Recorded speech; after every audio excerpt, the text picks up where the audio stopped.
And let's pray. We'll get started in our new study here this evening.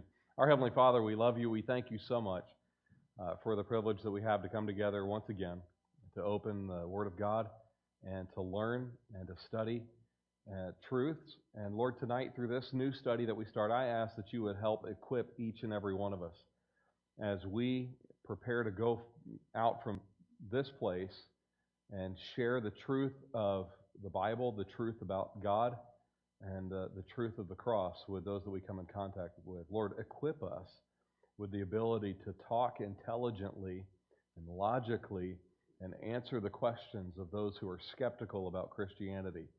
Lord, help us in this. Lord, help me to speak clearly with the thoughts, to convey the ideas clearly. And Lord, just bless our time together. May it be profitable this evening. We ask this in Jesus' name. Amen. Glenda's here now. We can get started.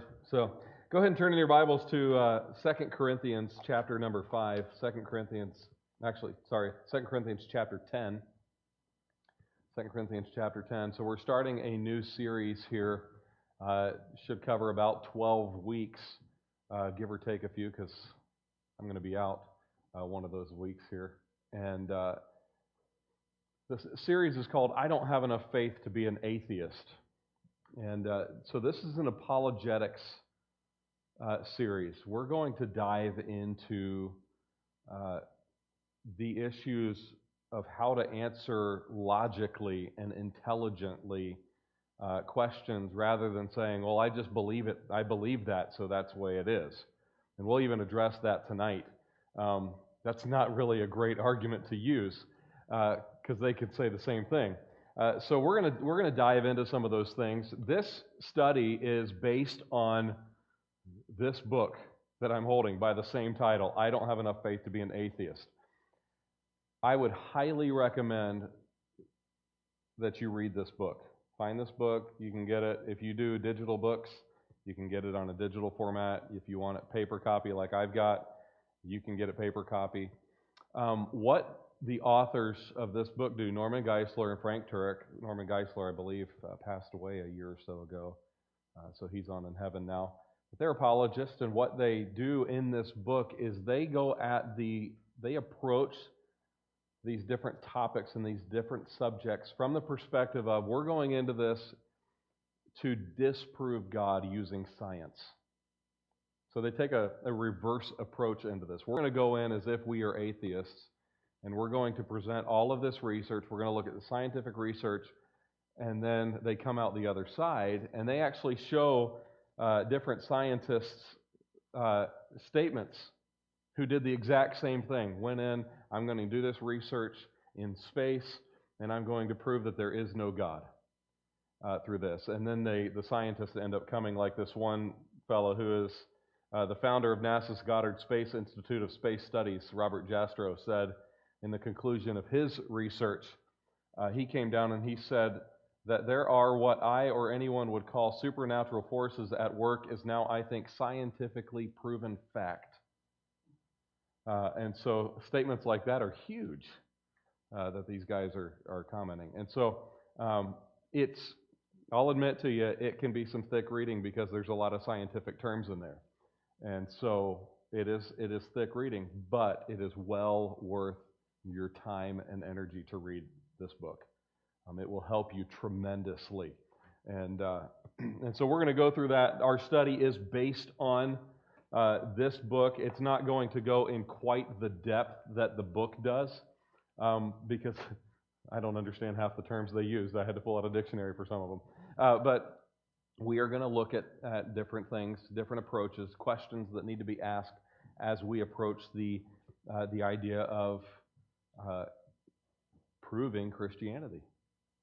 Not just from a faith perspective, but from a perspective of using logic, using the evidences around us. And we're going to look at these things over the next several weeks. So our study tonight, we'll get into this here in just a second. We want to start off with 2 Corinthians chapter 10, verse number 5. Casting down imaginations and every high thing that exalteth itself against the knowledge of God, and bringing into captivity every thought to the obedience of Christ. So what we are called to do by the Apostle Paul is to control our thinking and actually to bring our thought processing down and into a place where it is filtered through truth. That's the obedience of Christ. We need to filter our thought processing through Christ, through the Word of God. And so that brings us to, what are we doing here? What is apologetics? It is not the study of how to apologize effectively. Okay, that is not what it is. What is apologetics? We talk about people who are apologists, and we talk about apologetics. Apologetics comes from the Greek word apologia. It's actually a legal term meaning defense. So apologetics is the defense of something. In our case, it's the defense of the Christian faith. And that's what we want to do. We want to build a good defense of the Christian faith. We want to defend the historic Christian faith by providing evidence for the truth of the Bible and the Christian worldview. This is an important thing for all of us to know, not just this guy. This is important for all of us because inevitably you have or you are going to get into a conversation with somebody who's going to have a different worldview than you. How are you going to answer them? How are you going to respond to them? A lot of times they'll throw out a point, and it sounds like a decent point. It sounds like a valid point. How do you process that? And I've been in this situation before in my life where somebody threw something back out there, and I didn't know what to do, and my head was spinning, and how do you answer this? And so we need to equip ourselves. We need to learn apologetics ourselves. So why are we doing this? Why are we doing apologetics? And it's for this reason, because reason demands it and the Bible commands that we do it. The Bible commands it. For practical and biblical reasons, we think you should only believe what is true. And that sounds like a very simple statement, but it's a very profound statement. You should only believe what is true. Wrong beliefs can hurt you and others. Moreover, the Bible actually commands that we love God with our minds and have reasons for our beliefs. You ought to be able to give an answer of the hope that lieth within you. That answer could come from multiple places, multiple realms, multiple aspects of study. And so it's our responsibility as Christians to learn apologetics, to use apologetics in our everyday life. Because why would we go into a spiritual warfare without being equipped? Why would we want to get into a conversation about something that is so deep without having good logic, good intelligence, good reasoning for what we are doing? And that's important. I think for too long, we have based off of and again, I'll say this and talk about this in just a little bit, but for too long, we have based our beliefs and our arguments and things off of, well, it's just, I believe that, and so that's what it is. Well, that's great that you believe that, but somebody else believes what they believe is true. So which one is it? We'll get into this tonight. We'll talk about this. Faith cannot be your only answer. Well, I believe it. It's true because I have faith that it is. Well, that's great, but that can't be your only answer. So as we get into this tonight, there's 4 questions that we need to ask that realistically everyone needs to be asked and answer these 4 questions in order to show that the Bible is true beyond any reasonable doubt. We talk about apologetics being a legal term.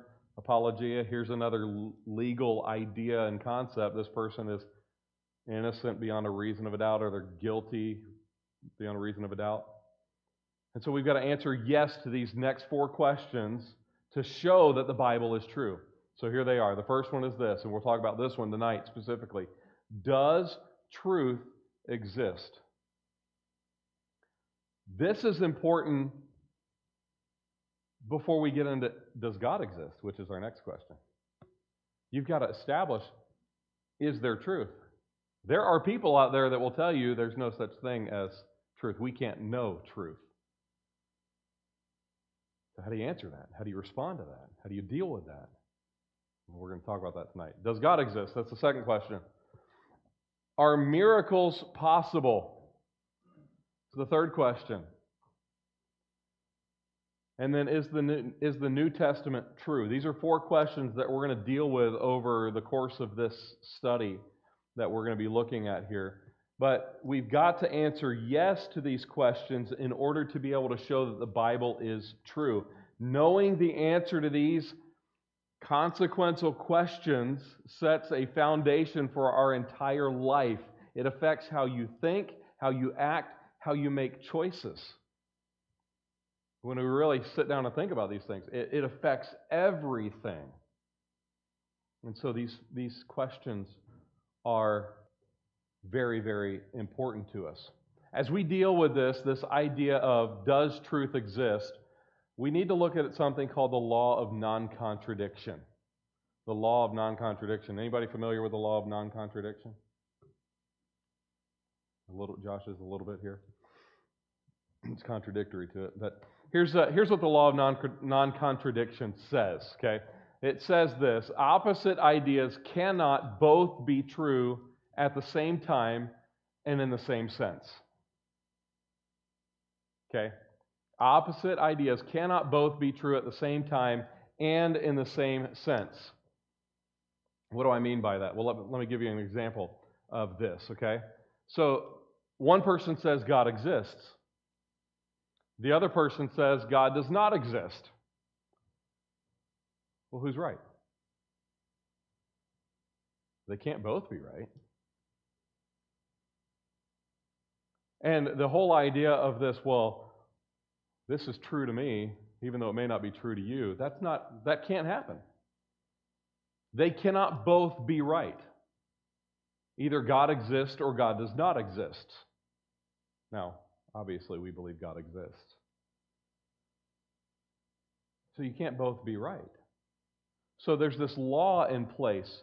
We all know this intuitively because the law of non-contradiction is one of the most fundamental laws of all thought. As with other laws of logic, the law of non-contradiction is self-evident. You can't prove it, you just know it.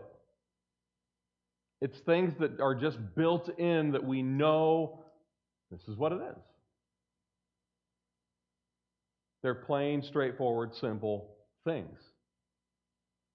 You don't go through, it can't be discovered by reasoning from other principles. It's just one of the principles you start with to discover everything else. There has to be a baseline of truth that you start with, and then everything else builds off of that. So we're going to use this law, the law of non-contradiction, we're going to use this repeatedly throughout our study to help us identify what is false. And as we'll see, many anti-Christian beliefs and philosophies are false primarily because they violate the law of non-contradiction. They are, in other words, they're self-defeating arguments. They don't meet their own standard in what they hold to. So we're going to learn this law. And there's a few things more important than learning how to identify and expose self-defeating statements. This is one of the crucial things. You can't get much more basic and important than understanding how to identify self-defeating statements than this. So we need to do this. These statements are everywhere. They underlie many anti-Christian philosophies. They're prevalent in our society. They're prevalent even in the church. We use self-defeating arguments all the time in Christianity. There's far more better arguments to defend our position on things than many times what we use. And so this will hopefully enlighten us on how to see them, but also help us to examine, am I making a non-contradictory statement? Am I violating the law of non-contradiction when I'm saying these things? So as we keep going here under this point, so you come up with somebody, and what would you say? What would you say to someone who says they don't believe in the law of non-contradiction? So the law of non-contradiction is undeniable. Okay, It's undeniable. It's there. Even to those who deny it, they're using the law of non-contradiction to make their points. You do believe in the law of non-contradiction. To say, I don't believe in the law of non-contradiction, is to be using the law of non-contradiction in your argument. It's a self-defeating statement. Go even further, there was a Muslim philosopher, Avicenna, who said this. Now, we don't agree with his methods, but we do agree with his overall point here. But he says, anyone who denies the law of non-contradiction should be beaten and burned until he admits that to be beaten is not the same as not to be beaten, and to be burned is not the same as not to be burned.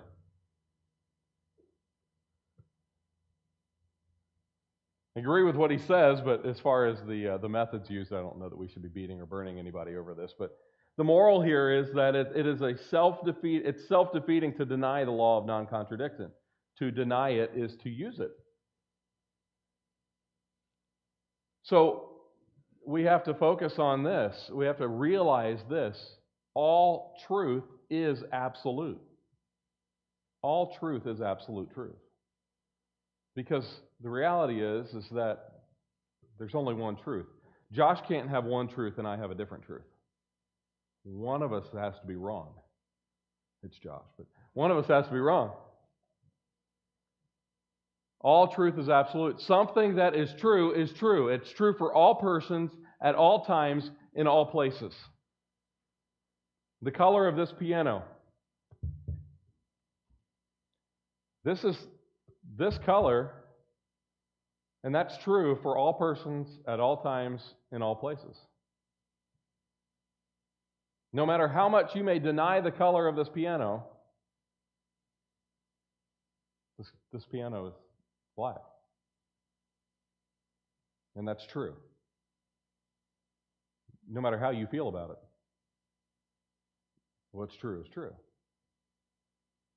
And that's one of the things we've got to come to grips with. We have to realize all truth is absolute. So then we're going to run into people that are going to argue with this. And we're going to use what we refer to as the Roadrunner tactic. Anybody like the Roadrunner cartoon?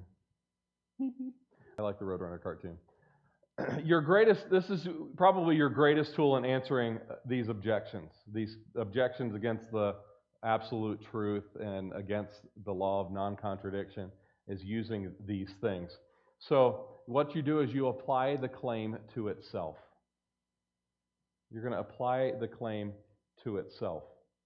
The Roadrunner tactic uses the undeniable laws of logic to expose that much of what our common culture believes about truth, religion, and morality is undeniably false. That which is self-defeating cannot be true, but many Americans believe it anyway. They're willing to accept this false statement. And so they use objections to the law of non-contradiction. They make statements, and once you're able to identify these self-exposing statements, you'll see them. So let's look at one example of these, and then we'll dive into some actual objections. So if someone were to come to you and were to say, I can't speak a word of English. Didn't he just say that in English? It's like when I was in high school, I went to Mexico, and we're crossing the border, and that was ever since I was even in high school. We're on a mission trip going to, you always do, just don't answer, don't respond to the border guards.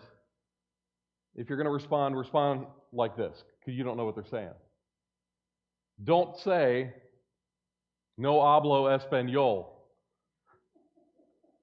You just spoke Spanish. Okay? So to say, I can't speak a word in English, well, that's a self-defeating statement, because you just spoke, 7 words in English?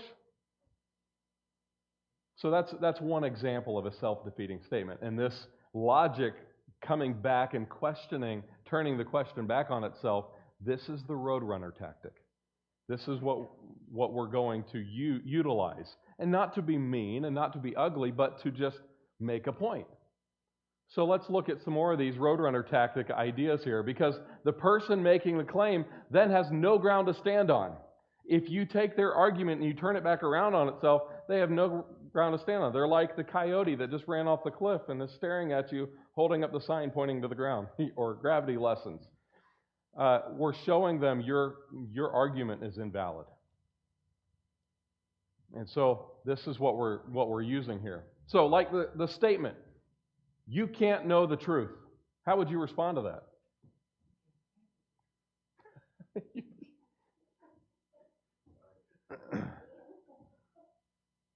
That's actually referenced in the book.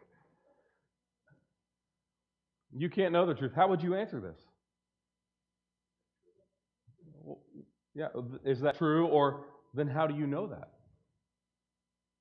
They're declaring that this is a truth. But if you can't know the truth, then how can you know this? You see? See how we've turned that on its head?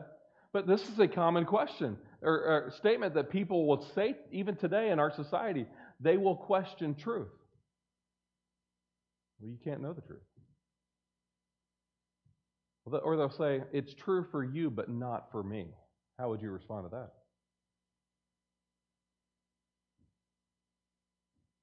Is that statement true for you? Is it true for everyone? Because now he's just, it's true for you, but not for me. Well, is that statement true for you, or is it true for everyone? So I've just turned their argument back on them and taken the ground up from underneath them. How about this? No one has the truth. How would you respond? Is that true? Simple question. Is that true? If no one is that true? Because if it is true, how do you have the truth? How about this? There are no absolutes. I would ask, is that an absolute truth? Are you absolutely sure? In the book, they talk about being on a radio show where a guy called in and said, there is no such thing as absolute truth. And they said, is that absolutely true? And he said, absolutely. So they played the Roadrunner tactic back on him. See, people make these statements all the time. But folks, realistic, we make statements like this all the time too, don't we? They'll say, you can't know anything about God. Then how do you know about God? Why can't you know anything about God? What do you mean by that statement? How did you come to that conclusion if you don't know anything about God? You see how you work that? And again, it's not to be or to be rude to somebody. It is funny when you think through this, because it's like there's no logic on the other side when you're making those kinds of statements. That's why you got to be very careful when we're making statements that we have a ground to stand on, that somebody can't pull the Roadrunner tactic back on us. We've got to be careful with these things. They'll say, all truth comes from science. Well, to that I would respond, is that a scientific truth? Can you prove that with science? Can you prove that statement in a laboratory? If not, your statement has just defeated itself. Can't be true because it's not scientific. It's not from science. So, and there's more and more arguments we could go into using these that people state, but for time's sake, we won't go into more of those. But I think you have the idea of where we're going on that concept. So the Roadrunner tactic uses the law of non-contradiction, and it turns their arguments against themselves. Use what they're saying against themselves. So let's look a little bit here at the truth about truth. The truth about truth. Contrary beliefs are possible. Okay, we need to recognize this. We can disagree on things. You can believe something different than me, but contrary truths are not possible. We cannot, like we said already, we can't both be right. Contrary beliefs are possible, but contrary truths are not possible. What is true for all people, all times, all places. Okay? You can believe everything is true, but everything can't be true.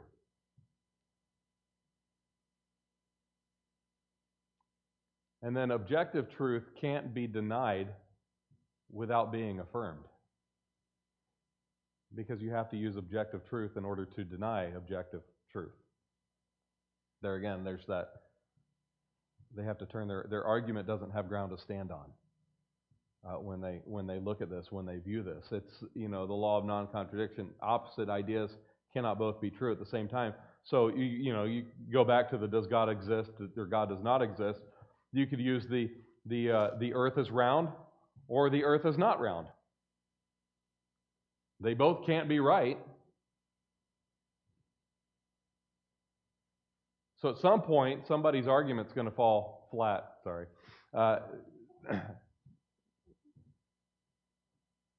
They can't both be true. We have to understand this. We have to grasp this concept. We cannot all be right. Especially when you start applying this to the Bible, when you start applying this to salvation, there are not many ways to heaven. There's one way to heaven. And you can believe all day long that being a good person and doing all these things and going to church and paying penance and going to Catholic Mass and confession and all of this stuff will get you into heaven. You can believe it, but that doesn't necessarily make it true. So we have to realize there is truth. There is absolute truth. We can believe different things, but one of us has got to be right and one of us has got to be wrong. There's no middle ground in this, and we'll hit that in just a little bit here. So why is it not good? Why is it not a good argument to say that you believe the Bible because of faith? It sounds good, doesn't it? I believe the Bible because of faith. And listen, faith is a good thing. The Bible teaches that we ought to be people of faith, that live in faith. But why is this not a good argument? Anybody? Anyone want to jump on that one? Or are you afraid I'm going to turn your argument on your head? Yeah. Just because you believe something, simply believing it doesn't make it true. Truth is true whether you believe it or not.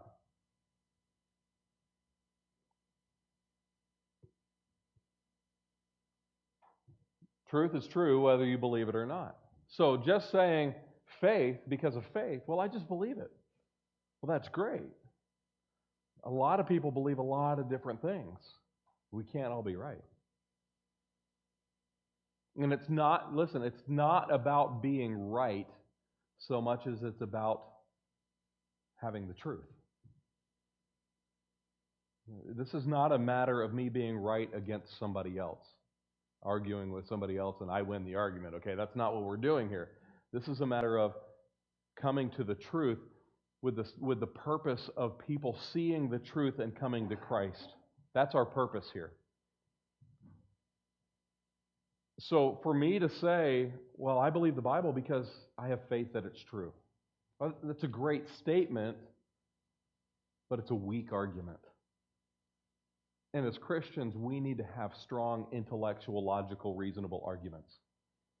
And the fact of the matter is we can. We can have strong intellectual, reasonable, logical, scientific, that's not even a word, scientific arguments. We can have these arguments, these defenses of our faith. It's just a matter of taking the time to learn these things. Some people would challenge Christians by saying, you Christians think you know it all. You can't go around telling people what to believe. It's wrong to force your beliefs on other people. So my response to that statement would be, then why are you telling me what to believe and do? So when they tell me that I can't go around telling people what to believe, it's wrong to force your beliefs on other people, they're telling me what to believe and what to do. So they're telling me I can't do what they're doing. They're violating the law of non-contradiction in doing that, making that statement. In recent years, Matthew chapter 7, verse number 1, thou shalt not judge, has replaced John 3:16 for the most quoted Bible verse, it seems like. Even non-believers know it, and they use it to try to silence Christians in our defense of Christianity. So what would you say to someone who claimed, you ought not judge? How would you respond to that? Well, yeah, what does Matthew 5 or what Matthew 7 chapter 1 or chapter 7 verses 1 to 5 says? Is Jesus telling us not to judge in those verses? No, he's not telling us not to judge. He's telling us how to judge.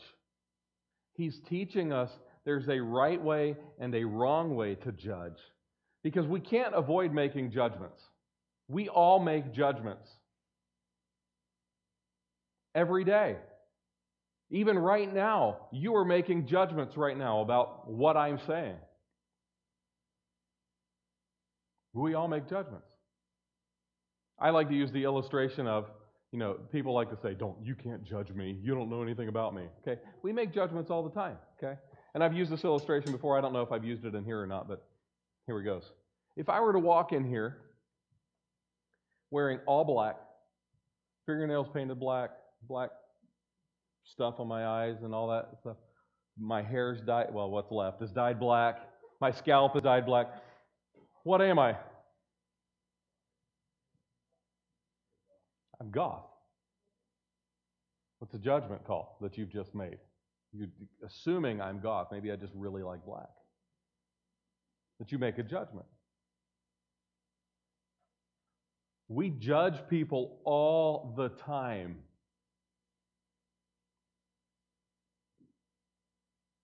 By what we see, and we base it off of our experiences, our presumptions. We judge people all the time. That Jesus is not telling us not to make judgments. He's telling us how to judge. We can't avoid making judgments. He's telling us not to judge hypocritically. Which then, now you've turned their argument by saying, you shouldn't judge. They're judging hypocritically. So what we should do is, Jesus is teaching we should correct our own behavior before we help correct our brother's behavior. Practice what you preach is one way we would say this. That's what Jesus is actually teaching there. See, even Christians take that verse completely out of context. That's not what it's talking about.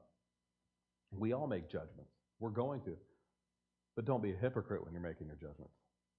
But by using that argument, that verse, people are making themselves judgmental. They're making themselves the hypocrites because they're judging Christians.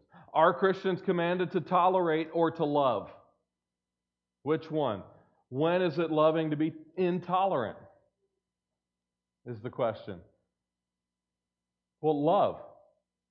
Christians are commanded to love. You won't find anywhere in Scripture that we're commanded to tolerate. Christians are commanded to love, which goes beyond tolerance. I could tolerate you,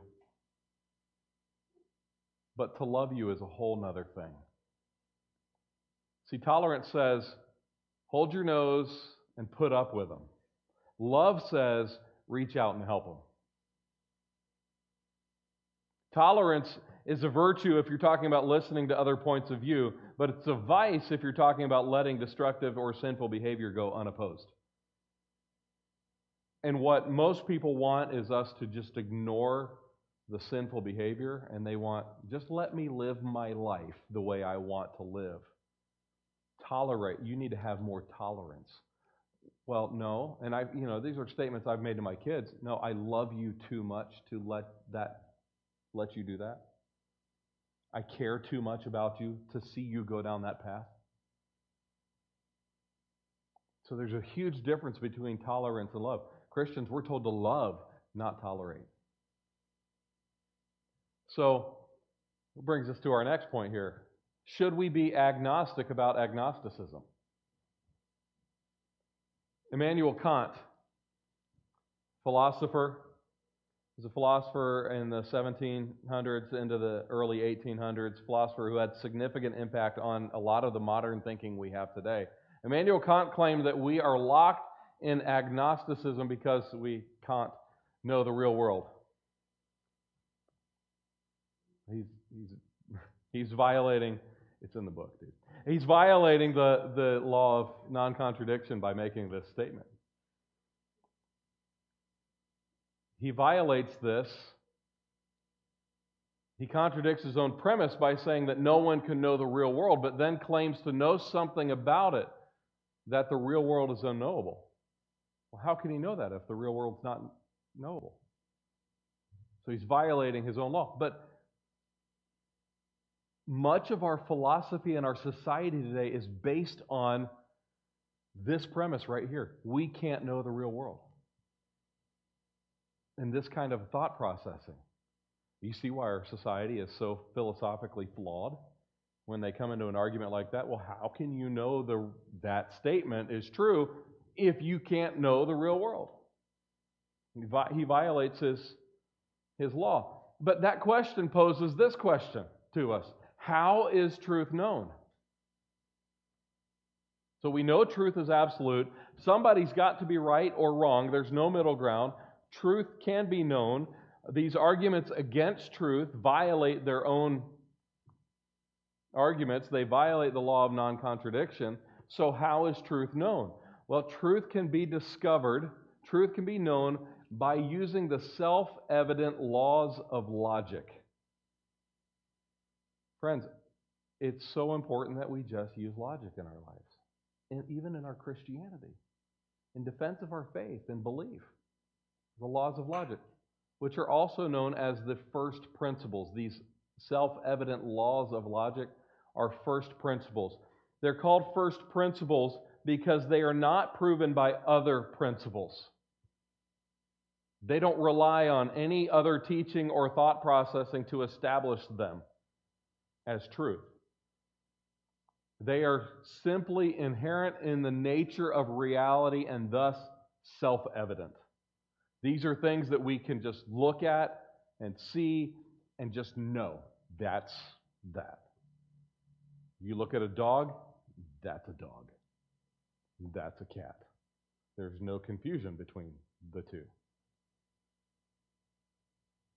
They're self-evident things. That's a simple illustration. But there are so many things in our world and in our life that are self-evident in nature and in the reality of the world that we live in. These two principles that we find here, two of these principles are the law of non-contradiction, which we've already talked about quite extensively at this point, and the law of the excluded middle. The law of the excluded middle. So if you're a middle child, you know about this law. The excluded middle. The law of the excluded middle tells us that something either is or is not. For example, God either exists or He does not. There is no middle alternative. There is no middle ground with truth. It either is or it is not. God exists or He does not. The world is round or it is flat. There's no middle ground in here. You can't have it both ways. So we have these truths are knowable. These are things that we can know. They're just basic realities of life and nature. So this brings some questions then for us that need to be posed to everybody. Because if we can know the truth, if we can know with absolute certainty, absolute truth, the question then should be flowing in our minds and to other people, what if the Bible is true? What if the Bible is true? How would that impact your life? Now, we know how the Bible has impacted our lives. But for somebody else to think about that, if the Bible is true, how would that impact your life? It provides both meaning and purpose for life, here and in eternity. It's going to cause me to change my thinking, my actions, ultimately my destiny in this life and in eternity, if the Bible is true. And then you ask the flip question, what if the Bible is not true? How does that impact a person's life? If it's not true, then it's irrelevant. If no other God exists, then my life is meaningless, because there's no design, no purpose. And the impact on my life then is I'm free to do whatever I want. Morality doesn't matter, neither does life. And if another God exists, then I should be subject to his teachings. If the Bible's not true. So we have to come down and we have to establish that there is a knowable truth, and truth, what the truth is, greatly impacts our lives. It changes, it affects every aspect of our life. You go into the idea of gravity. We can't see gravity. We can't see God. So how do we know that either one exists? If you can't see gravity, how do you know gravity exists? Its effects. We see its effects. We know gravity exists. The apple didn't fall on his head for nothing. Isaac Newton. We can inductively determine if either of these exist. For example, if we can see that objects fall to the ground. Through observation, we can know that there must be some force causing that, even though we don't see the force directly. There's something causing objects to drop, to fall. There's something keeping me on this ground more than just my weight. Gravity. I can't see it, but I know it exists because of the effects. Likewise, though we can't see God directly, he is an immaterial being, we can detect him by his effects, such as creation and morality. Now we start getting into arguments about how to argue and explain God through morality and all these different arguments that we'll get into. Through observation, this induction of what is around us, we can draw reasonable conclusions or deductions about the existence and nature of God. Through what we observe, through what we experience, we can see the effects here. So we are truth seekers, but also we can tend to be truth suppressors. How is this the case? There are those who saw with their own eyes the truth of Christ's miracles. They heard with their own ears the truth of his teaching, yet still refused to believe. We're talking about this in John with the Pharisees. They saw the miracles, they heard the teaching, and they still refused to believe in him. Why? Suppressing the truth is common among human beings, so we've got to be patient with people as we're trying to bring them to a saving knowledge of Jesus Christ. People will still reject the truth even though it's plainly presented. So we have to understand that. There are truth suppressors out there. Sometimes we are truth suppressors. So what? Who cares about the truth? This question may fly back at us. Who cares about the truth? Why does truth about religion and morality matter? That's because they have temporal and maybe even eternal consequences, and apathy and ignorance can be fatal. Apathy and ignorance can be fatal when it comes to truth. They have consequences, great consequences. Augustine said this: we love the truth when it enlightens us, but we hate it when it convicts us. When it convicts us, that's when we tend to be truth suppressors. When we don't like what it says because it means I might have to change something in my life, then we become truth suppressors. And this is where I said we see this all the time in churches. Christians do this all the time. I could come up here and I could preach a truth straight out of this book that's plain as day. And somebody won't like it because it means that they have to change their position on something. That's a truth suppressor. And they'll even say, in the church world, we won't say, well, that's true for you, but it's not true for me. We'll say, well, I interpret that differently. You're a truth suppressor! You're a truth suppressor, Christian! So we got to be careful. We love truth when it enlightens us, or when it agrees with us, when it makes us look smarter, but we hate it when it convicts us. Augustine had it very, very right on that one. So let's look at the truth about truth here quickly. The truth about truth. Contrary beliefs are possible. Okay, we've already said this, but contrary truths are not possible. Now, this is the second time I've made this statement, or this similar statement, so this is important for us to remember. Contrary beliefs are possible, but contrary truths are not possible. Second truth about truth here this evening. You can believe everything is true, but everything can't be true.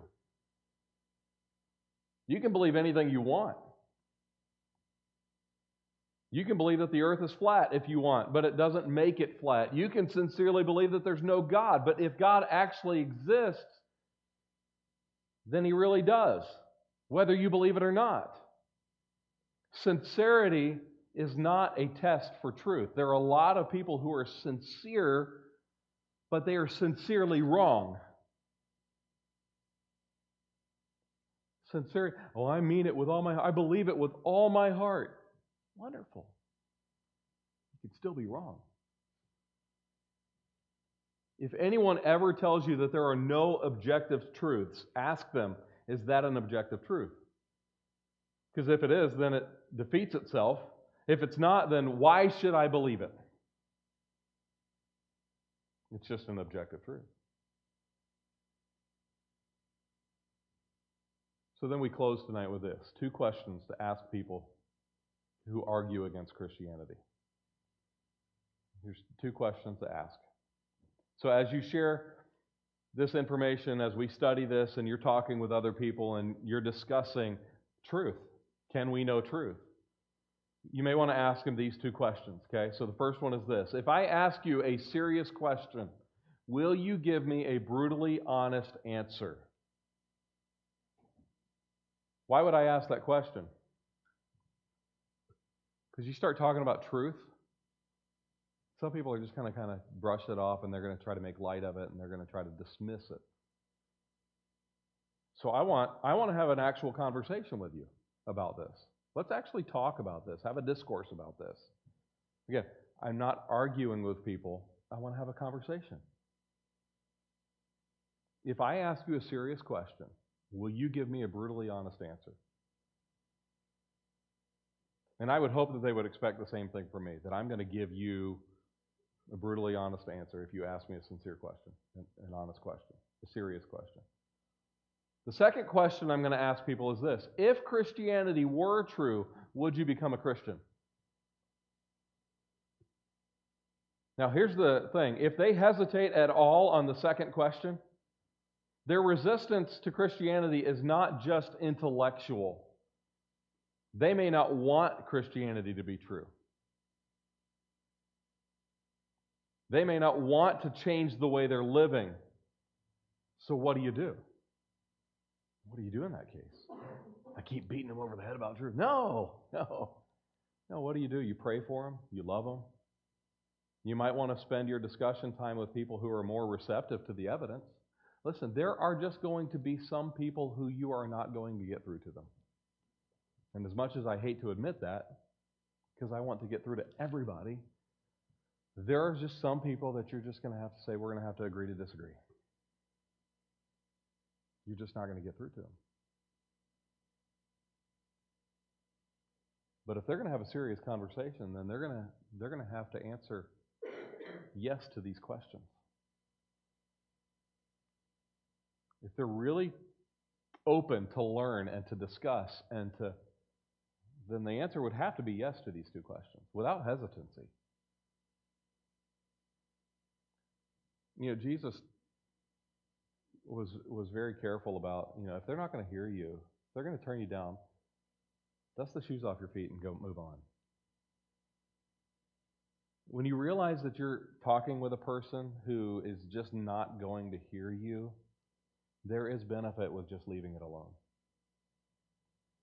But if there's an evidence that they might listen to you, that you might be able to have a good discussion, then go with it.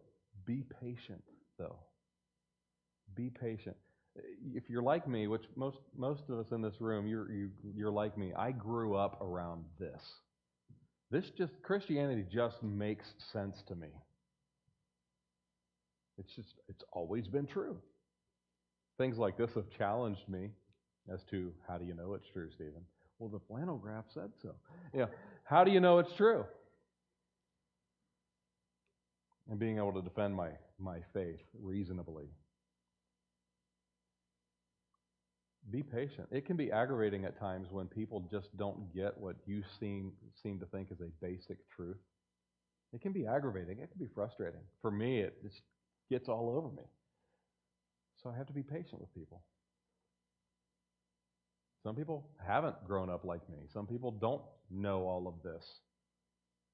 And some people you got to be patient with because maybe they did grow up like us and they walked away from it. And so they know all your arguments. Learn some better arguments. Learn some good reasonings. So you can have discussions with these individuals and break through. This is the first and the main, one of the main tools that we have for ourselves is know truth. Know the truth. Does truth exist? Yes.